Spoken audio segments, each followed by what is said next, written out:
Assalamu alaikum students. Welcome in the class of Fundamental Physical Chemistry. We are starting a new chapter today, which is chemical equilibrium, and we will see how it goes, and we will see first its introduction. So what is chemical equilibrium? It is a well-established fact that many reactions do not go to completion if even if favorable conditions are maintained. So we will see actually there are many reactions even we provide favorable conditions. अगर हम इन reactions को favorable conditions भी provide करें, ठीक है, तब भी वो complete नहीं होते. Reaction proceed to some extent and then apparently stop.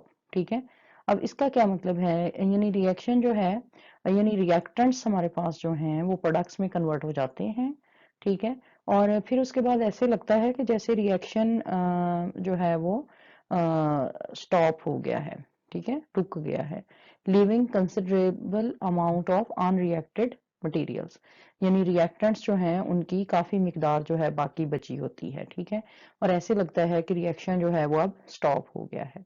लेकिन होता क्या है कि इस केस में हमें क्यों लगता है कि कंसिडरेबल अमाउंट रिएक्टेंट्स की अभी बाकी है, क्योंकि प्रोडक्ट्स जो हैं वो रिएक्टेंट्स में कन्वर्ट होना शुरू हो जाते हैं, यानी पहले रिएक्टेंट्स जो हैं वो प्रोडक्ट में कन्वर्ट होते हैं, और फिर इन रिएक्शंस की ये इनहेरेंट नेचर होती है कि जब कुछ अमाउंट प्रोडक्ट्स की बन जाती है तो अंडर सिमिलर कंडीशंस प्रोडक्ट्स जो हैं वो रिएक्टेंट में कन्वर्ट होना शुरू हो जाते हैं.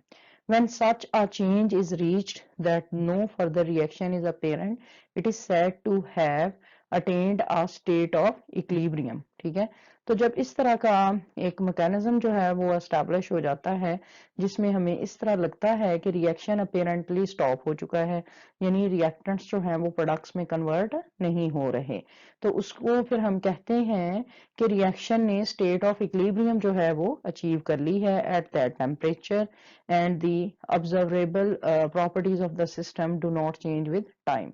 यानी उस specific temperature पे रिएक्शंस ने इक्विलिब्रियम स्टेट अचीव कर ली है, और जो observable properties of the system हैं, यानी सिस्टम की जिन प्रॉपर्टीज के बेस पे हम उसकी प्रोग्रेस को स्टडी कर रहे थे वो चेंज नहीं हो रही.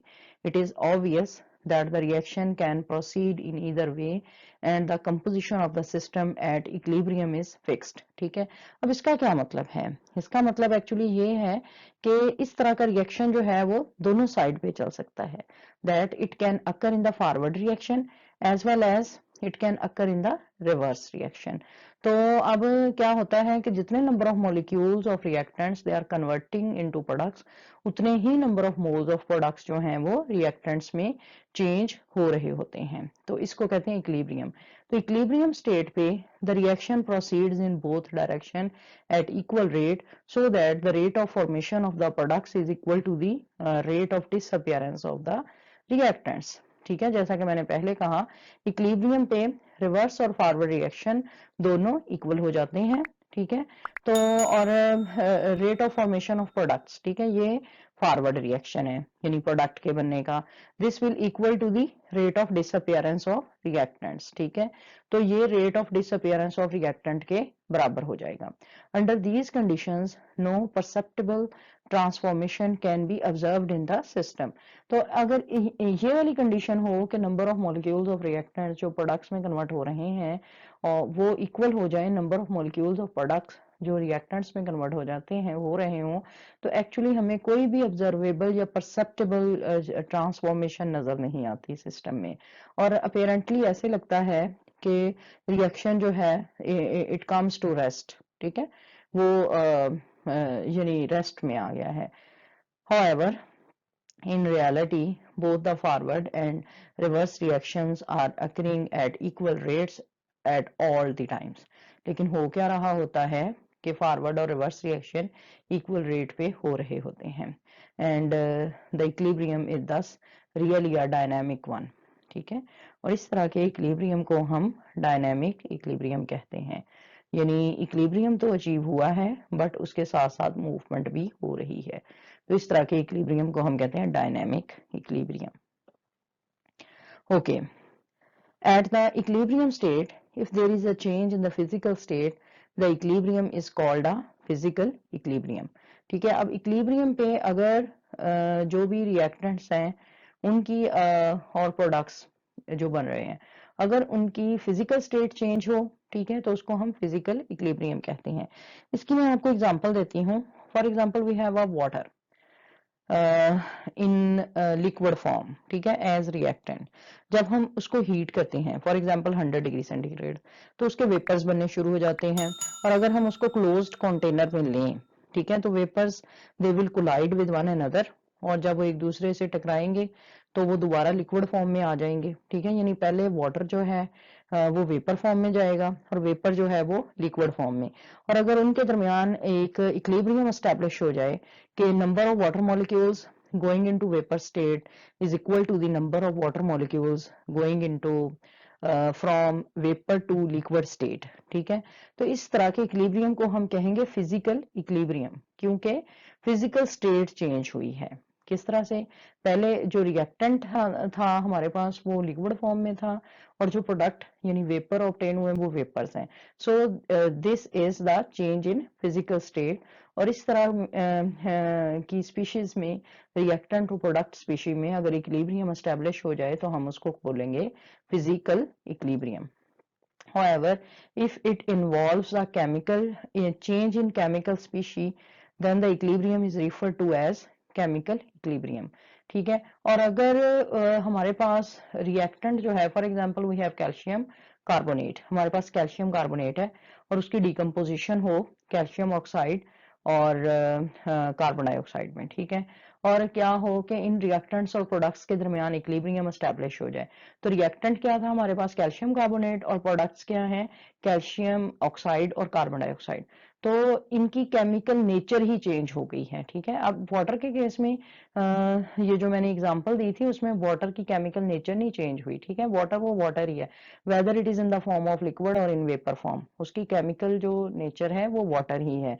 लेकिन ये जो दूसरी एग्जांपल मैंने दी उसमें रिएक्टेंट जो था वो कैल्शियम कार्बोनेट था, और प्रोडक्ट जो है वो कैल्शियम ऑक्साइड और फॉर एग्जांपल कार्बन डाइऑक्साइड है। तो इसका मतलब ये हुआ कि रिएक्टेंट जब प्रोडक्ट में चेंज हुआ तो वो स्पीशी ही चेंज हो गई, उसकी केमिकल नेचर चेंज हो गई। तो अगर चेंज हो केमिकल स्पीशी में तो उस और फिर इक्विलिब्रियम एस्टैब्लिश हो जाए रिएक्टेंट और प्रोडक्ट्स के दरमियान, तो इस तरह के इक्विलिब्रियम को हम बोलते हैं chemical equilibrium. And in this chapter actually we will study about chemical equilibrium. So what is chemical equilibrium? Chemical equilibrium represents a state of reversible reaction in which constancy in measurable properties, that is pressure, concentration, color, density, etc. is observed under a given set of conditions. Reactions which proceed in both directions are known as reversible reactions. तो chemical equilibrium क्या है कि एक ऐसी reversible reaction की state को represent करता है जिसमें हम जो मेजरेबल प्रॉपर्टीज हैं, यानी जैसे ही ये रिवर्सिबल रिएक्शन प्रोसीड करता है तो इसके जो डिफरेंट मेजरेबल प्रॉपर्टीज हैं, यानी प्रेशर, कंसंट्रेशन, कलर और डेंसिटी में क्या चेंज आती है, केमिकल इक्विलिब्रियम में हम इन सब चीजों को स्टडी करते हैं under given set of conditions. और वो वाले रिएक्शन जो दोनों रिएक्शन में प्रोसीड करते हैं, that is in the reverse and backward direction, उसको हम बोलते हैं रिवर्सिबल रिएक्शंस। ठीक है, तो अब रिवर्सिबल रिएक्शन को अंडरस्टैंड करने के लिए we have this example, that is we have reactants A plus B, these are converted into products C plus D। ठीक है, तो ये रिवर्सिबल रिएक्शन है। इनिशियली क्या होगा, हमारे पास A और B जो है इसकी 100% कंसंट्रेशन होगी, and under given set of conditions when they are allowed to react they will result in the formation of products that is C and D. तो शुरू में इनकी कंसंट्रेशन 0 टाइम पे मैक्सिमम होगी और फिर उनकी टाइम कंसंट्रेशन कम होना शुरू हो जाएगी क्योंकि वो सी और डी में कन्वर्ट होते जाएंगे। ठीक है, तो जब सी और डी की इतनी कंसंट्रेशन बन जाएगी जो कि इक्विलिब्रियम के लिए रिक्वायर्ड होगी, तो फिर क्या होगा कि सी और डी आपस में रिएक्ट करेंगे और ए और बी बनाना शुरू कर देंगे। ठीक है, तो और जब ए और बी आपस में मिलके जो सी और डी बना रहे हैं, जब वो वाली मैग्नीट्यूड सी और डी आपस में मिलके जब ए और बी बनाने के बराबर हो जाएगी, तो हम कहेंगे कि हमारे पास ये स्टेट ऑफ केमिकल इक्विलिब्रियम जो है वो अचीव हो गई है। We can understand this fact by mean of this graph, right? Here we have plotted concentration of reactants and products against time. So you can see that at zero time पे reactant की concentration जो है वो maximum है। ठीक है, तो reactants जो हैं वो आपस में react करके products में convert होना शुरू हो रहे हैं। तो with passage of time reactants की जो कंसंट्रेशन है you can see that it is decreasing, वो डिक्रीज हो रही है और जीरो टाइम पे प्रोडक्ट की कंसंट्रेशन जीरो है और with passage of time products की कंसंट्रेशन जो है वो बढ़ रही है। ठीक है, और इस पॉइंट पे देखें, इस पॉइंट पे इस टाइम पे रिएक्टेंट और प्रोडक्ट की कंसंट्रेशन एक दूसरे को क्रॉस करती है। ठीक है, यू कैन से एक दूसरे के इक्वल हो जाती है और फिर क्या होता है कि जब एप्रिसिएबल अमाउंट ऑफ प्रोडक्ट बन जाती है तो वो एक्चुअली बैकवर्ड रिएक्टेंट में कन्वर्ट होना शुरू हो जाती है। इसीलिए क्या होता है कि ये जो इनका कर्व है रिएक्टेंट और प्रोडक्ट की कंसंट्रेशन का, वो एक दूसरे के पैरेलल हो जाता है। Not only it has become equal to each other, parallel to each other, but also become parallel to time axis. ठीक है, तो जब इस तरह की स्टेट हमें अचीव हो जाती है that when the number of molecules of reactants which are converting into products, it has become equal to the number of molecules of products converting into reactants, then this state is called state of chemical equilibrium. So here we have some real examples of reversible reaction and equilibrium in a closed vessel. Closed vessel का होना जरूरी है। For example, we have PCl5 in gaseous form and reversible reaction we will get, Cl3 plus PCl3 plus Cl2, it should be PCl3। ये थोड़ी यहाँ पे mistake है, ये आप ठीक कर लें। ठीक है, ये PCl3 है प्लस ये Cl2। तो इस तरह से हमारे पास ये एक रिवर्सिबल रिएक्शन है। ठीक है, इसी तरह this is very famous reaction, right, N2 plus 3H2 reversible reaction NH3, ये 2NH3 होगा। इसके बाद 2HI है, ये गैसियस फॉर्म में, ये हमारे पास हाइड्रोजन गैस प्लस ये आयोडीन गैस में कन्वर्ट हो जाएगा। This is also an example of reversible reaction. With this, we will end this lecture today and we will meet with another topic in the next lecture. Till then, Allah Hafiz.